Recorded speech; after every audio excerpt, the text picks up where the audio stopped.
আজকে দুপুরের মেনু গরম গরম ভাত, এদিকে হচ্ছে ফুলকপি আর মুসুরির ডাল দিয়ে আমি বড়া ভেজেছি। এইটা হচ্ছে বিট বাটা বা বিটের ভর্তাও বলতে পারেন, যেটা আপনারা নাম দেবেন। আমি তো এর নাম দিয়েছি বিট বাটা। এটা হচ্ছে বেগুন বড়ি, বেগুন দিয়ে বড়ি। এটা আমাদের বাড়িতে প্রায় হয়, এটা আমরা খুব ভালো খাই। বড়ি আছে যেহেতু সেই জন্য আমার ছেলে মেয়ে এটা ভালোই খায়।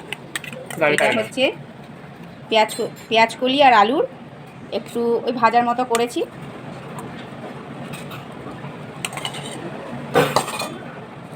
আর এদিকে ডাল, মুসুরির ডাল ধনেপাতা দিয়ে, আর একটা হচ্ছে ডিমের আমলেট, ঠিক আছে, আর একটা কাঁচা লঙ্কা। আজকে শসা আর গাজর নেই, ওই জন্য এইটাই হচ্ছে আজকে দুপুরের মেনু। দেখুন বন্ধুরা, বিট বাটা দিয়ে ভাত খাচ্ছি, খুব ভালো লাগছে খেতে।